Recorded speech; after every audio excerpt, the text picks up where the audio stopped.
Assalamu alaikum wa rahmatullahi wa barakatuh. Brother and sister, welcome back to Islamic Notes channel. This city is located in Myanmar, a place known for its majority Buddhist population. The entire city is decorated with magnificent Buddha statues, monasteries full of peace, and people who are very devout to their religious teachings. This city is located in Myanmar, a place known for its majority Buddhist population. The entire city is decorated with magnificent Buddha statues, monasteries full of peace, and people who are very devout to their religious teachings. The city streets are filled with the fragrance of incense flowing from every corner, while the sound of dhikr and Buddhist mantras that are often heard in the gentle breeze. The people here are very related to the tradition of living a life full of virtue and inner enlightenment. In 2020, this city is preparing to hold a major worship service full of meaning. The religious event was attended by several prominent bhiksu from various regions and is expected to be an important moment in the religious life of the city's people from young to middle. With full hope for peace and blessings to come, every house is decorated with flowers and lanterns, while residents are busy with final preparations to ensure everything is ready to welcome the arrival of the monks and worship participants. In the midst of these preparations, the monk Daine became a highly respected and influential figure. He is a prominent monk who will lead the worship service and himself is known for his deep mastery of Buddhist teachings and his wise leadership. In addition to being respected by the local community, Daine also has many followers from various cities and regions. His calm personality, full of understanding, and his ability to convey teachings in a touching way made him a highly respected figure by all circles. Ben prepared this service carefully and diligently, hoping that this event would bring peace and blessings to all Buddhists in the city in every prayer and mantra he recited, and hoped that it would strengthen the spiritual bonds between followers and bring peace to every soul present. He believed that this moment would be a turning point for many people in their spiritual journey, and he was determined to make this event run perfectly, creating deeper peace for the city, which is full of devotion.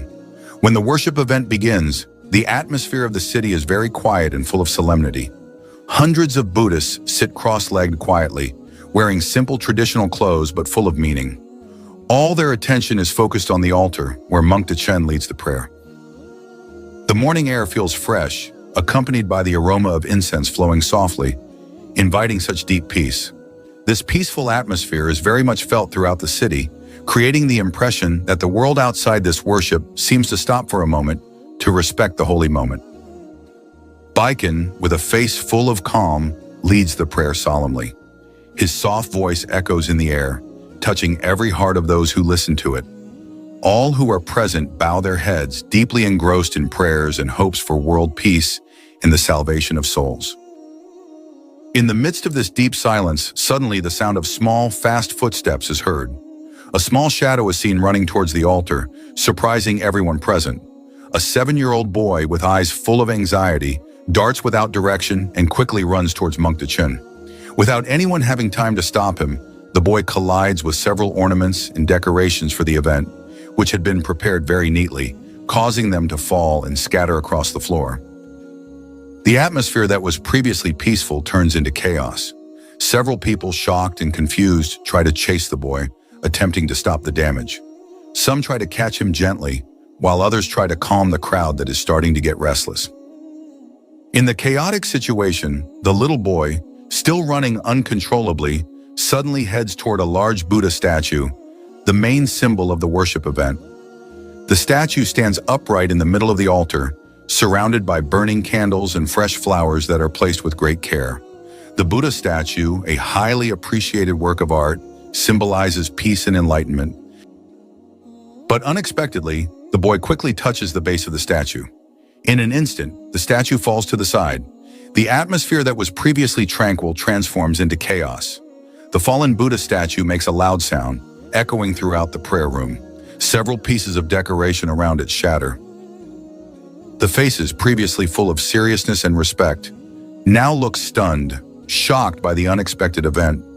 Some people immediately run toward the statue to try to lift it. Amidst the growing tension, the little boy is carried out of the event area. The anxious crowd starts to calm down, But suddenly something even more surprising happens. The boy with a loud and clear voice begins reciting a verse fluently. The verse from the Quran fills the entire area, shocking everyone present. The boy, who previously seemed confused and scared, recites the verse smoothly, without any mistakes. A profound silence follows as the boy stops. The audience, stunned and in disbelief, cannot comprehend what they have just witnessed. A verse from the holy book of Muslims, recited flawlessly by a boy they never expected. The monk Daine, who had previously calmed the atmosphere and tried to give understanding, was now shocked again. His face, full of wisdom, suddenly changed into a deep question mark. He looked at the boy with sharp eyes, trying to find understanding for the incident that had just happened. The atmosphere, which was originally full of peace, now felt full of questions and amazement. The audience, who had previously seemed confused and anxious about the damage caused by the boy, now felt a deeper confusion.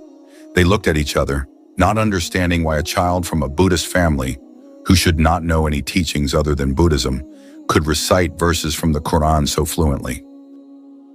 No one knew how the boy could say such words. Some felt doubtful and even afraid because this incident seemed to exceed their understanding. People began to whisper about the strange event. Some felt it was a sign, while others wondered whether this was just a coincidence. No one could provide a definite explanation. All eyes were now on the monk, hoping he could provide an answer or interpretation that could restore calm within them.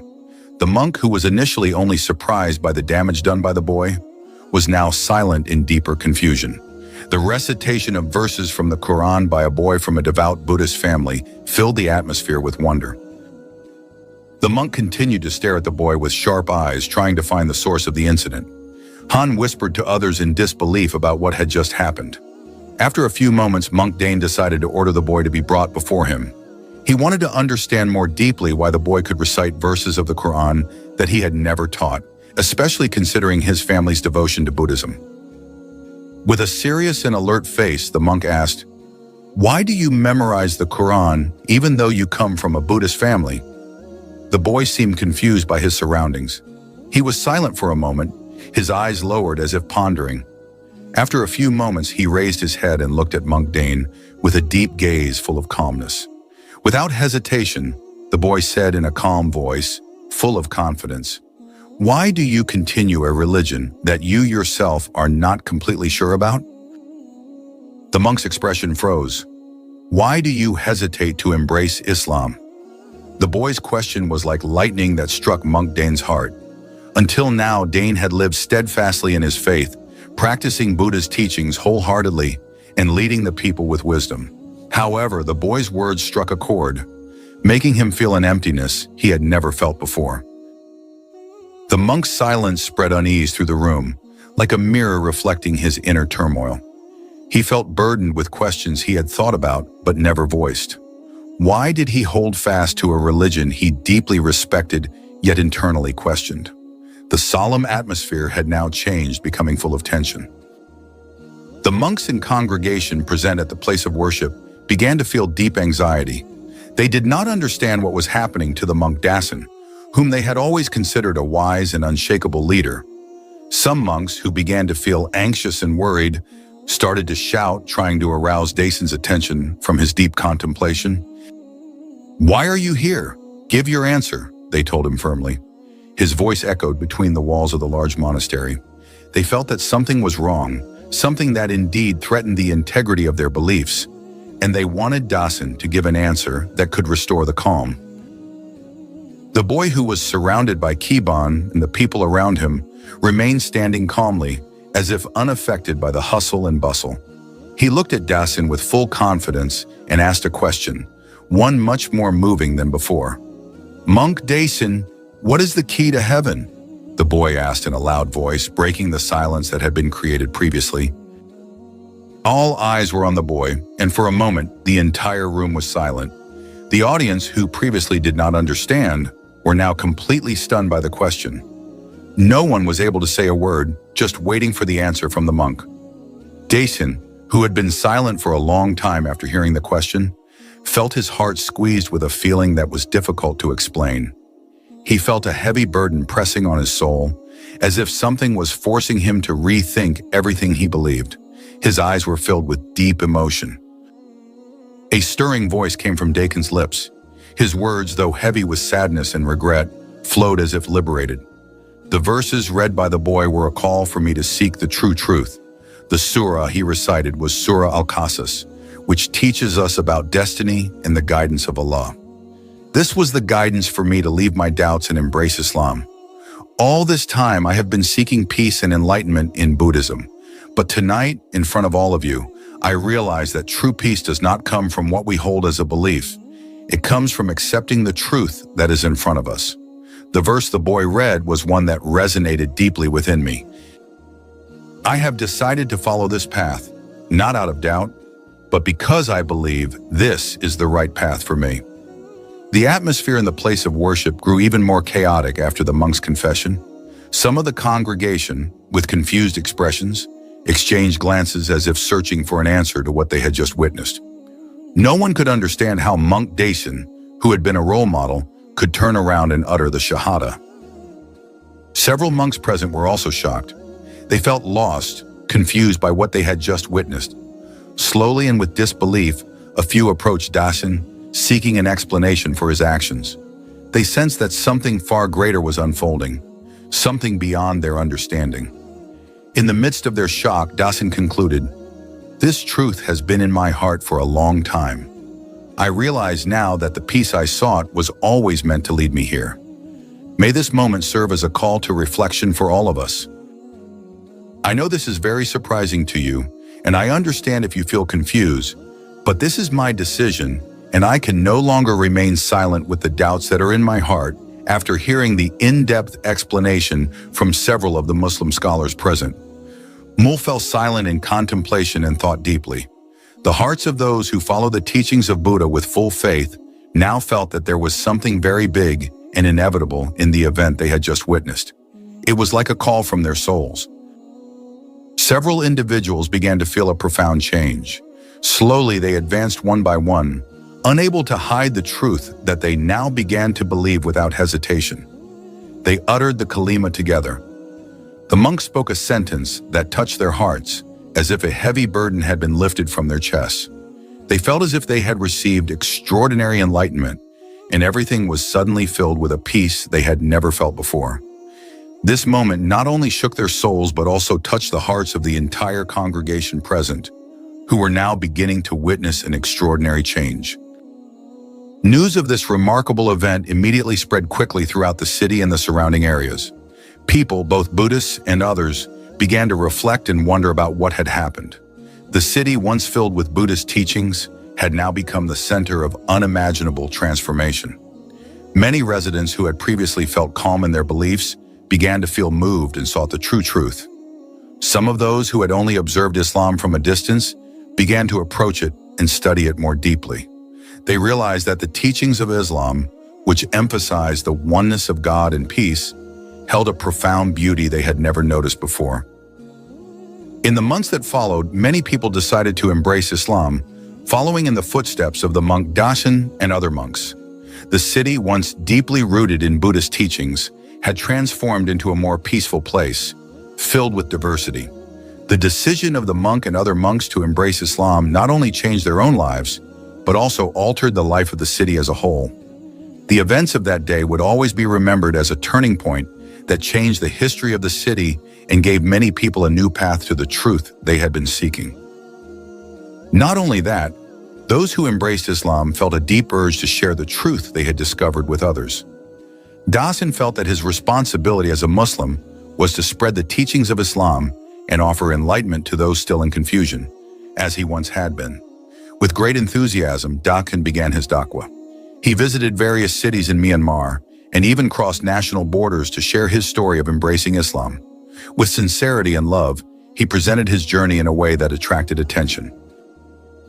His efforts gained recognition from many around the world.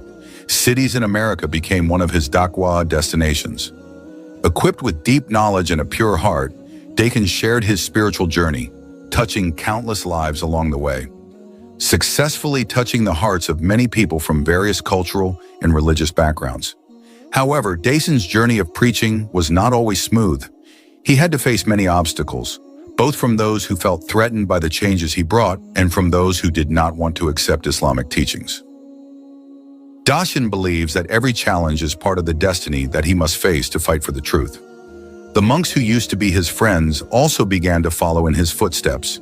Those who have embraced Islam with Daine not only stay in Myanmar, but also join his missionary journey to various parts of the world.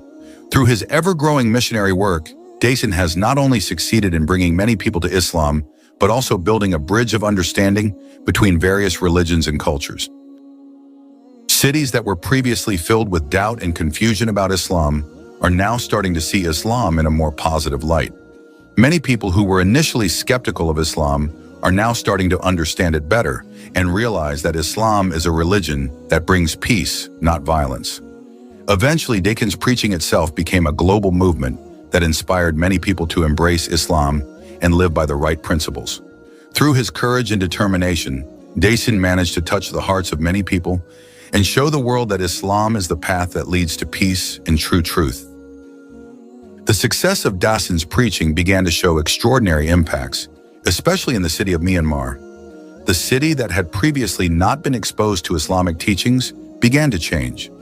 Residents who were moved by Daine's preaching began to embrace Islam and felt that it was time to have an adequate place of worship, namely a mosque in their city. In the city where Daine first preached, namely Mandalay, the first mosque was built, which became a symbol of great change.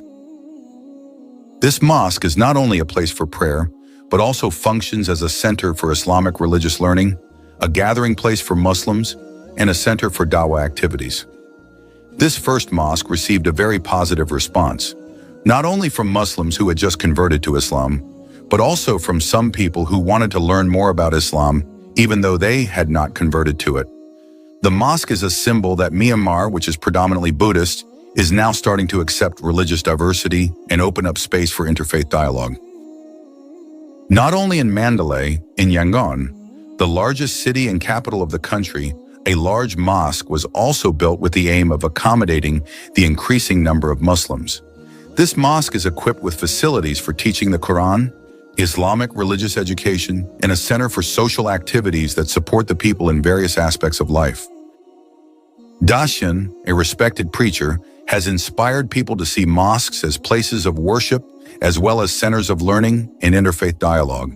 He has invited leaders of other religions, including Buddhist monks, to hold discussions at the mosque, introducing Islam as a religion that teaches peace and mutual respect. This interfaith dialogue opens up new understandings for many people, making the mosque a symbol of positive change in Myanmar. Mosques built in various cities not only support the spiritual development of Muslims, but also encourage their participation in social and economic activities. The growing Muslim community began to contribute through humanitarian programs, education, and peaceful values. The Myanmar government has also begun to provide limited support for mosque construction, although challenges remain. Muslims continue to spread their teachings with love, making Islam a global role model and transforming mosques in Myanmar into national dawah centers. It reflects a way of life that prioritizes peace, respects differences, and encourages cooperation to create a more just society.